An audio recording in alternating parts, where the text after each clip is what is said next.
Salut toi! J'avais envie de te faire un petit haul vegan parce que je suis allée dans 2 boutiques vegan ces derniers temps à Paris parce que je voulais retester des petites recettes pour varier un peu les plaisirs, comme j'aime à le dire. Je vais donc le faire en 2 vidéos parce que j'essaye de faire des vidéos courtes désormais. Donc aujourd'hui je vous fais mon haul chez mon épicerie Paris.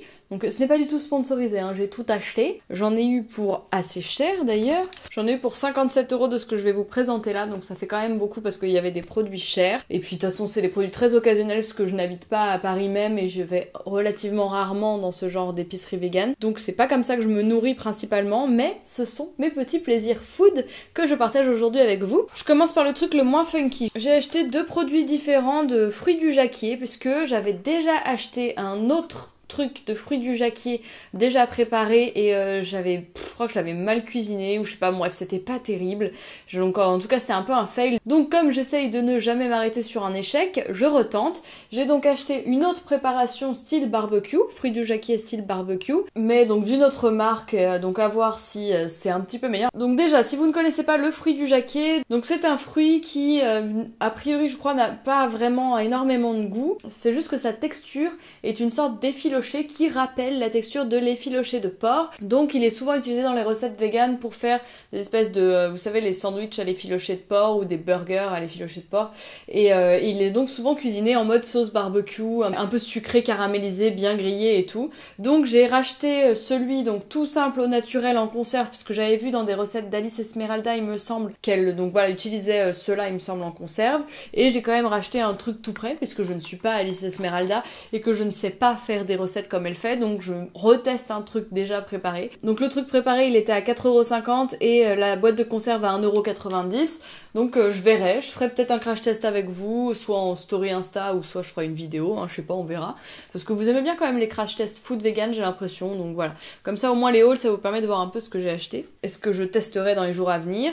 Petit craquage obligé. Un biscuit de chez Cave & Coconut qui sont des biscuits absolument exceptionnels dont je vous ai déjà parlé, qui sont donc des biscuits paléo, donc qui contiennent que des graines et des super ingrédients très luxueux, donc c'est très cher. Alors c'est gluten free, c'est vegan, c'est bio, c'est low carb, c'est sugar free, donc il n'y a pas de sucre ajouté, il n'y a pas de lait, il n'y a pas de soja également. Donc dans les ingrédients il y a de l'amande, donc poudre et purée, il y a du sucre, de l'huile et de la farine de coco, il y a des pistaches, 10% quand même, du chocolat noir à 70%, des graines de chia, du vinaigre de pomme, de la vanille, du bicarbonate de soude et du sel de l'Himalaya. Donc voilà, le sel en plus le plus précieux entre guillemets qui se fait. Et voilà, j'adore ces biscuits. Par contre, je peux pas me permettre de les acheter régulièrement puisque le biscuit coûtait 4,50 €.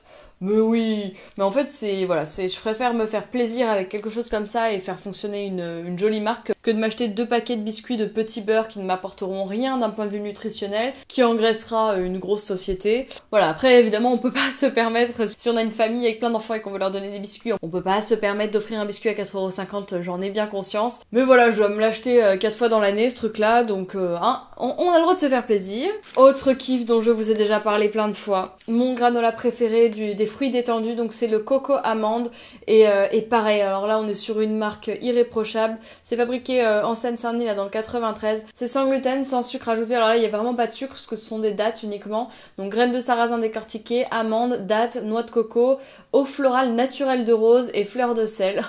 La fleur de sel. Ah maintenant on met plus de sel rose de l'Himalaya. C'est un peu médiocre comme composition je trouve. Ah non mais y a plus de respect quoi. Je plaisante, hein, évidemment, la fleur de sel c'est déjà un sacré level. Et ces petits granolas coûtent 6,50 €. Voilà, on est également sur un petit déjeuner de la ruine. Mais voilà, c'est quand même une marque que j'ai envie de mettre en avant parce que je pense que les prix sont justifiés. C'est une petite entreprise. Le séchage est également à basse température afin de conserver les saveurs naturelles et les bienfaits nutritionnels des fruits. Donc voilà, donc très très bonne marque, très très bon produit. Autre plaisir sucré, là c'est pareil, c'est un produit que j'adore mais qui se conserve assez longtemps. J'ai racheté de la pâte à cookies Dodo Cookie Dough, ma pâte à cookies favorite, et c'est celle favorite de tout le monde quoi. Marie Sweet and Sour, Gala, Asma aussi l'avait goûté. Enfin bref, toutes les copines dans la blogo green, vegan ou machin qui les ont goûté sont reparties genre oh my god, c'est vraiment la folie. Donc j'ai racheté mon parfum préféré qui est le Triple Chocolate puisque il a donc un petit peu de sel dedans et j'adore ça. Il a une excellente composition, donc comme je vous disais la composition était un petit peu plus longue pour le triple chocolat puisqu'il y a 3 chocolats du coup. Et puis voilà, donc c'est une recette un petit peu plus complexe que la recette du classique. J'ai quand même acheté le classique, même si perso j'aurais plutôt racheté 5 pots de triple chocolate, mais mon copain préfère les original cookies, et donc je les ai pris pour lui, pour lui. Je vais les manger hein, aussi, mais je les ai pris pour qu'il puisse les goûter. Et donc la composition, je vous la lis. Farine de blé, chocolat noir, sucre complet, sucre de coco, purée de pommes, huile de coco vierge, lait de coco, poudre à lever, vanille, sel. Faudrait quand même que j'essaie de refaire leur recette à la maison. Je sais pas si j'arriverai à un truc équivalent. Mais c'est vraiment la folie ce truc là. Très très très bon. Et donc grosse passion pour cette pâte à cookies que j'adore et qui voilà, c'est extrêmement pratique parce que ça se conserve au frigo, ça se garde un petit moment. Là je crois que ça se périme en février. Et donc voilà, c'était une petite envie de cookies comme ça et que t'as pas envie de cuisiner, bah tu les as tout prêts. C'est pas mal pour dépanner. Et l'emballage est en carton, même si ça doit être pelliculé en plastique à l'intérieur comme pour tous les trucs alimentaires, mais voilà, c'est pas non plus trop plein de déchets. Et dernier truc que j'ai acheté, il s'agit d'une terrine bio 100% végétale qui vient donc un petit peu remplacer le foie gras sur vos tables de Noël, donc qui est passé, ou vos tables du Nouvel An à venir. Donc il s'agit de La Bonne Foi, qui est donc la terrine de la raw chef Marie-Sophie L. Donc franchement, je l'ai ramené à Noël à mes parents qui n'ont pas du tout trouvé ça proche du foie gras. Bon évidemment j'ai eu droit, hein, ça n'a rien à voir avec le foie gras. Le foie gras c'est quand même 10 fois meilleur, machin, bon voilà évidemment. Moi perso, même rien qu'à l'odeur, j'ai trouvé qu'il y avait franchement un esprit du foie gras, quoi. La meuf complètement habitée. J'ai retrouvé l'esprit du foie gras. Non, mais j'ai vraiment trouvé qu'il y avait ces saveurs un peu épicées du foie gras. Eux ont trouvé en fait qu'il y avait trop d'épices, style un peu cannelle et tout. Que ça faisait un peu, que ça sentait le pain d'épices. C'est ça qu'ils ont trouvé. Moi, j'ai pas trouvé ça, alors que je suis pas non plus une fana du pain d'épices à la base. Mais j'ai trouvé, là, je le ressens. Franchement, non, c'est stylé. Ça sent le vin aussi quand même pas mal. Je vais vous lire la composition, parce que je sais que voilà, pour ceux qui prennent pas d'alcool. Donc la compo, noix de cajou, infusion de champignons, huile de coco, miso de riz, vin, donc sulfite, beurre de cacao, agar, huile essentielle de poivre noir, épices. Donc voilà, concernant les épices, ils disent pas ce qu'il y a dedans, mais moi j'ai trouvé que c'était très parfumé, très agréable en bouche, j'ai bien aimé la texture. Alors pareil, mon copain trouvait que la texture, ça faisait un peu comme si j'étalais du beurre de cacahuète, donc peut-être que je trouvais que ça se tenait pas assez, pourtant il sortait du frigo, hein, il était bien frais, bien figé. En tout cas, le packaging est très sympa, ça fait vraiment esprit terrine, c'est quand même un petit peu plus élégant à ramener à Noël que certains pots de faux foie gras qui sont pas très jolis. En plus, ça se garde le pot, donc c'est assez zéro déchet. Bémol qui n'en est pas un parce que le foie gras ça coûte également très cher. Cette terrine végétale coûte 20 €, enfin 19,90 €, donc voilà, c'est quand même assez onéreux.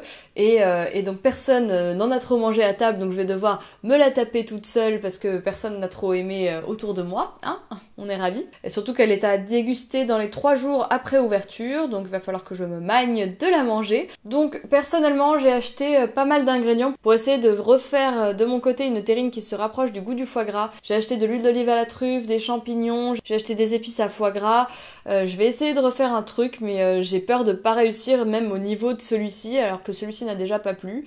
Donc bon voilà, je vais peut-être faire un peu mes petites combines, même si je pense que je vais me ruiner en faisant ces tests-là, parce que c'est quand même avec des ingrédients assez nobles. Mais voilà, j'ai envie de tester, j'aimerais bien atteindre quelque chose qui est très proche du goût du foie gras. Voilà, c'était mon avis sur, je pense quand même, la meilleure alternative au foie gras qu'il y a sur le marché. En tout cas, la plus gourmet, la plus fine et la plus approchante du foie gras que j'ai goûté. Alors moi, j'ai goûté que le joie gras et le faux gras de Gaïa, et déjà par rapport à ces deux-là, celui-ci est clairement au-dessus. Au niveau de la ressemblance, je pars du goût et de la texture.